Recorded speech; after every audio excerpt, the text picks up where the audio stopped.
Se retrouve aujourd'hui pour la quatrième partie de notre projet, la partie rédaction.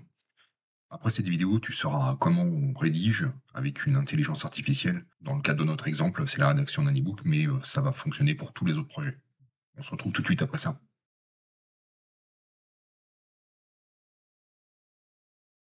Toi, dans une précédente vidéo, on était resté sur la mind map qui structure le projet. Et aujourd'hui, on va rédiger toutes les parties de cette mind map. Je te le grossis pour que tu puisses voir un peu ce qui se passe. Alors moi, je suis parti sur une autre idée, hein, oublie celle que j'avais présentée jusqu'à maintenant, hein, pour l'e-book, que je voulais publier. Je suis parti sur autre chose. En réalité, c'est un projet que j'ai depuis un petit moment et que j'avais développé au fil du temps, parfois en vidéo, parfois hors vidéo. Je suis parti sur une méthode qui s'appelle AFE, action, focus et énergie. C'est une méthode, qui permet de gérer son temps et d'améliorer sa productivité. Alors, c'est un projet que je porte, heu, seul et découpé donc en 3 parties comme tu vois sur cette mind map. Alors pourquoi c'était important de faire ça? Ça permet vraiment de structurer ton projet et quand tu la relis, tu vois? Ce que j'ai mis en rouge ici, c'est les problèmes que j'ai détectés dans ma progression. Ce qui permet au moment où tu vas rédiger, c'est des points d'attention que tu vas avoir pour pouvoir les, heu, les corriger, et mettre en place quelque chose de plutôt correct. Donc j'ai repris tout ça, que j'ai mis sous forme de PDF. Je vais t'expliquer pourquoi dans un instant. Tu vas voir, ça sera beaucoup plus facile comme ça. Au moment où tu vas rédiger, c'est bien d'avoir, un document PDF, un document de base, parce que quand tu vas travailler avec, l'intelligence artificielle, tu vas pouvoir l'intégrer dedans. Alors moi, j'ai choisi DeepSeek. Depuis le début, on est parti sur, des intelligences artificielles gratuites. Tout l'ensemble du projet, comme je te l'ai dit dès le début, ça va te coûter exactement 0 €. Aucun investissement de départ. Donc je choisis DeepSeek pour ça. On aurait pu prendre, Qwen, on aurait pu prendre Mistral, mais DeepSeek parce qu'il y a, le DeepSync, qui permet d'avoir des recherches un peu plus approfondies. Donc, j'ai inséré la méthode AFE sous forme de PDF à DeepSeek. Pour savoir comment faire, hein, tu viens cliquer ici, tu vas le chercher et ça vient s'insérer ici tout seul. Ensuite, j'ai mis un rôle à mon intelligence artificielle, mets-toi dans le rôle d'un expert en développement personnel. Un petit peu de contexte, tu crées des méthodes de gestion de temps et d'amélioration de productivité. Et là, ma demande, à partir de la méthode AFE du document PDF joint, il réécrit l'introduction de manière pédagogique et engageante. Alors je te montre, hein. Là, il y avait une petite introduction qui était faite comme ça, un petit peu la va-vite. Comme d'habitude, je te laisse mettre pause si tu veux regarder en détail, mais ça n'a pas vraiment d'intérêt. Et voilà. Là, la requête que j'envoie à DeepSeek, et voilà ce qu'il m'a écrit. Bon, je pense que c'est un peu plus complet. Euh, c'est pas mal, je trouve, hein. En termes de qualité, c'est plutôt satisfaisant. Surtout, moi, je demande d'une manière pédagogique et engageante, hein, c'est surtout engageant. Parce que ce genre de méthode, je sais pas si tu en as déjà vu, mais moi, oui, j'en ai beaucoup regardé.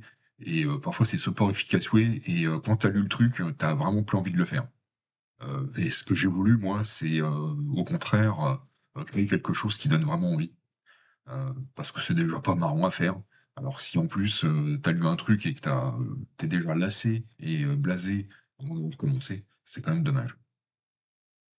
Donc voilà, hem, l'introduction qui est rédigée. Dans la méthode d'origine, je te montre, il y a l'étape 1, tu as un objectif et je lui ai demandé pareil de réécrire l'objectif. Moi, dans le même style, réécrire l'objectif de l'étape 1 et là, voilà ce qu'il a écrit, hein, par rapport à ce que tu as vu, hein, les 3 lignes qu'il y a au départ, voilà ce qu'il en a fait. Je l'ai lu, moi je l'ai trouvé plutôt sympa, donc je le garde. De la même manière, j'ai écrit le point 1 de l'étape 1. Donc je te montre ce que c'était à l'origine. Voilà, c'est ça. C'est ça que je lui ai demandé de retravailler. On va voir ce qu'il nous a fait. Donc il m'a écrit ça, ce qui m'a ce qui m'a satisfait dans l'ensemble. Je lui demande donc de poursuivre et on écrit l'étape 2, enfin le point 2 de l'étape 1. Je te montre ce que c'est à l'origine. Voilà, c'est ça. Alors c'est sur 2 pages, hein, je suis désolé. Tu vas voir ici. Voilà, c'est ça. Et voilà ce qu'il me propose.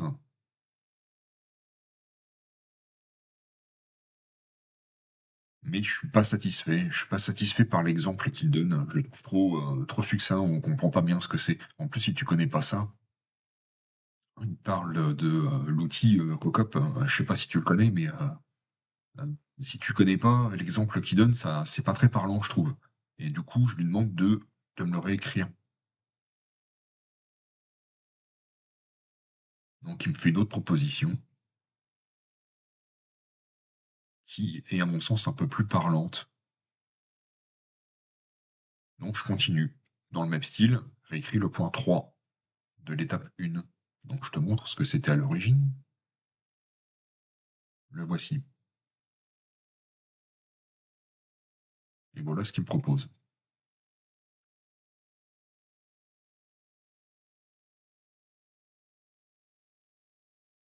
Mais là, ça ne me va pas non plus. Alors, je lui demande de faire le point 3 dans le même style que tu as fait pour le point 1. L'impact stratégique doit être mis plus en avant.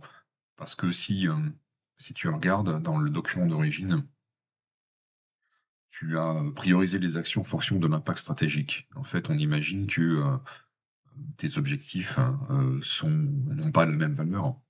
Et selon l'impact stratégique qu'il y a, ça va de très faible à très élevé.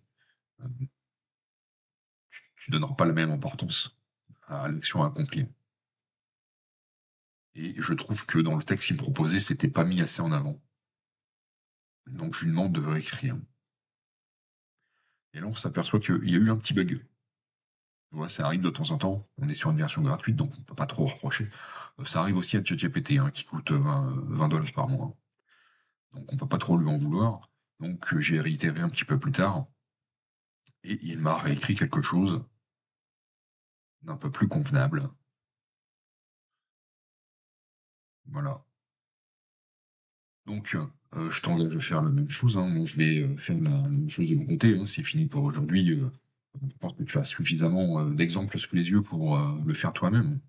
Moi, je vais continuer de mon côté. Je t'encourage à faire la même chose. Si ton projet c'est un e-book, fais exactement la même chose que moi. Si ton projet est autre chose, c'est pareil, hein. À un moment, il faudra que tu rédiges des choses, hein, pour les présenter. Que ce soit un projet personnel, par exemple, un projet immobilier, il faudra convaincre ton banquier. Euh, Prépare quelque chose, hein. Ton banquier sera beaucoup plus enclin à t'accorder un prêt. Si tu lui montres que tu as vraiment travaillé ton sujet, que tu sais dans quoi tu t'engages, tu as pensé à beaucoup de choses, à tout, presque en tout cas, n'hésite pas à bien rédiger ton projet pour lui présenter. Ça va infléchir un peu sa décision. Si c'est un projet professionnel, ton patron ou tes collègues, tu leur présentes aussi le projet. Donc il convient de l'avoir bien préparé, bien le structurer. Et peut-être que tu n'auras pas besoin de l'écrire comme moi je l'ai fait ici, mais au moins faire une présentation. Et là, tu pourras aussi demander à l'intelligence artificielle de t'aider à, euh, à créer et à rédiger une présentation.